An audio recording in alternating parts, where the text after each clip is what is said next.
तो जबलपुर जाने वाली ट्रेन में एक लड़की बैठी हुई होती है जिसकी उम्र लगभग 22 वर्ष होती है, जिसका नाम होता है नेहा। और वो उसको बैठे हुए देखते हैं, उसका जो बदन था वो निखरा हुआ था, उसके जिस्म थे निकले हुए थे। तो इस वजह से वो सारे लोग उसे घूरे जा रहे थे और ट्रेन पूरी एकदम कसाकस भरी हुई थी। जनरल डिब्बे की ट्रेन थी जिसमें से वो तकरीबन 8 से 9 गुंडे थे, 8 से 10 गुंडे थे लगभग।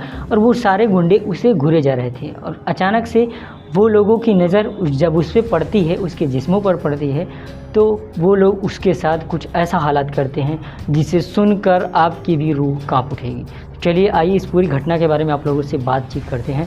और हाँ गाइस, इस कहानी को सुनाने का हमारा मकसद सिर्फ इतना ही होता है कि आप लोग जागरूक हों, किसी के दिल को ठेस पहुंचाना बिल्कुल भी नहीं। तो चलिए शुरू करते हैं। तो गाइस, इस घटना की शुरुआत होती है जबलपुर जाने वाली ट्रेन में। जबलपुर जाने वाली ट्रेन में एक लोअर मिडिल क्लास की लड़की होती है जिसका नाम मैंने पहले ही बता दिया है। इस वीडियो के लिए मैं उस लड़की का रियल नेम तो नहीं बता सकता, मगर उस लड़की इस वीडियो के लिए उसका नाम हम रख देते हैं नेहा, ठीक है। तो नेहा क्या करती है कि अपने घर से थोड़ी बहुत, उसकी लोअर मिडिल क्लास फैमिली थी तो उसका फाइनेंशियल कंडीशन अच्छा नहीं था। अपने घर वाले से जो है इजाज़त लेती है और इजाज़त लेने के बाद से दिल्ली की तरफ, यानी कि जबलपुर जाने वाली ट्रेन में बैठ जाती है। सॉरी, दिल्ली नहीं, जबलपुर जाने वाली ट्रेन में बैठ जाती है। और वो वहाँ पे काम वगैरह उसको मिला था, तो क्योंकि उसके कोई जानने वाले थे, तो वहाँ पे काम बहुत ही बढ़िया था, जिसकी वजह से वो जा कर के उस ट्रेन में बैठ जाती है। ट्रेन में बैठती है, उसके बाद से धीरे धीरे ट्रेन जबलपुर के समीप आने ही वाली थी कि उससे पहले एक स्टेशन पड़ता है जिसका नाम है केनरा, ऐसा करके कुछ है। मतलब मुझे उतना क्लियर नहीं पता है, लेकिन मैं तुम्हें बता दे रहा हूँ। ये ऐसा करके कुछ एक स्टेशन है जहाँ पे रुकती है और वहीं पे गुंडे मतलब चढ़ जाते हैं, 8-10 गुंडे रहते हैं। ट्रेन पूरी कसाकस भरी हुई थी, जनरल डिब्बे की ट्रेन थी। और उसमें से जो गुंडे घुसते हैं तो वो किसी चीज़ की तलाश कर रहे थे, पॉकेट वगैरह मारने के लिए। 8 से 10 गुंडे लगभग थे। अब सारे लोग सिर्फ पॉकेट मारने की जो है फिराक में थे। लेकिन तभी उन लोगों को उस भरी हुई ट्रेन में कस में एक लड़की दिखती है जिसका नाम मैंने आप लोगों को नेहा बताया।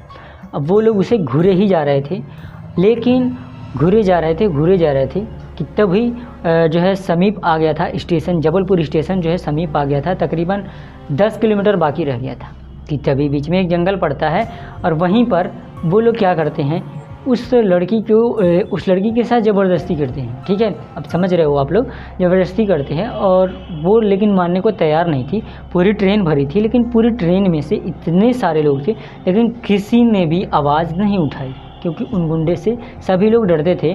और एक गुंडा उसी में से चैन खींचता है और वो लोग उसे पकड़ते हैं, उठाते हैं और वहीं पर जंगल के समीप में रोके थे, उसे जंगल में लेकर के चले जाते हैं। जंगल में लेकर के जाने के बाद से उसके साथ जो है तकरीबन 3 दिन तक लगातार जितने भी गुंडे थे सारे के सारे लोग शारीरिक जो है संबंध बनाते हैं। और उसके बाद से उसकी इतनी हालत गंभीर हो जाती है जिससे कि आप लोगों को सुन के भी लगेगा कि भाई वो उसके बाद से वो लोग क्या करते हैं, जब जानते हैं कि ये जीने के हालात में नहीं है, वो लोग उसे वहीं पर मार करके फेंक देते हैं।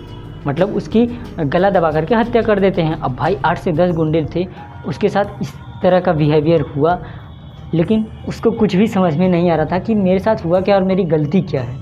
वो जीना चाहती थी, लेकिन उसे लोग वहीं पर मार करके फेंक देते हैं। अब उसके घर वाले धीरे धीरे तकरीबन इसी तरह से जो है पता चलता है, 1 महीना बीत जाता है, लेकिन उसका ना कोई फ़ोन, घर वालों को ना कोई मैसेज, कुछ भी नहीं। तो घर वालों को पता नहीं चलता है कि जो है आखिर मेरी बेटी है कहाँ और कर क्या रही है, जो भी है। मतलब कुछ भी उसको पता नहीं चल पाता है, उसके घर वालों को किसी को भी नहीं पता चल पाता है कि मामला चल क्या रहा है, आखिर वो ठीक है भी कि नहीं, खाना खाई कि नहीं, जो भी होता है घर वालों के मन में वो सारे सवाल वो बता देते, नहीं पता चल पाता है। लेकिन धीरे धीरे मामला बढ़ता जाता है। और एक दिन की बात है, एक टूरिस्ट था जो कि जंगलों में घूमने के लिए ही आया हुआ था, और उसी टूरिस्ट को वो लाश दिख जाती है। जब वो लाश दिखती है उसे, तो वहीं पे वो वीडियो बनाते हुए आ रहा था। मतलब टूरिस्ट था तो ब्लॉगिंग करते हुए आ रहा था। ब्लॉगिंग होता है ना, आप लोगों ने ब्लॉगिंग शायद सुना ही होगा। तो वो कैमरे में कैप्चर कर लेता है और उसके बाद से उसकी वीडियो पुलिस तक भी पहुंच जाती है।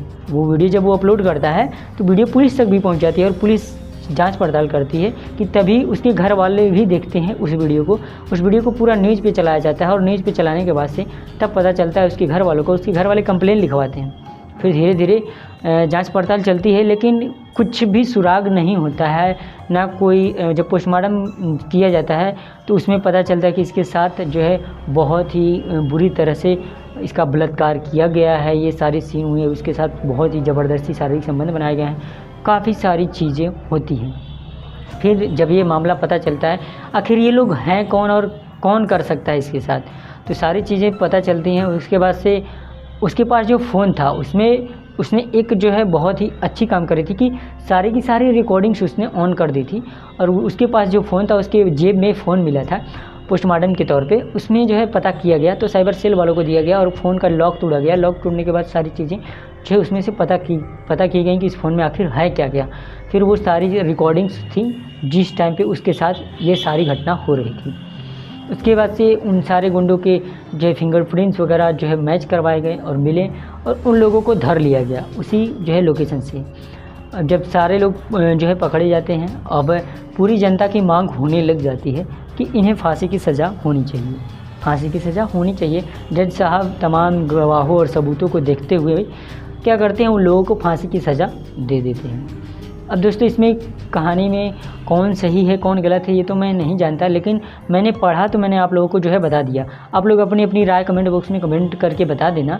फ़िलहाल इस वीडियो को बनाने का मकसद सिर्फ इतना ही है कि आप लोग जागरूक हों, इस तरह की जो घटनाएं हैं वो हो रही हैं, और जो घटनाएं हैं इस तरह की हो रही हैं वो ना हो, ठीक है।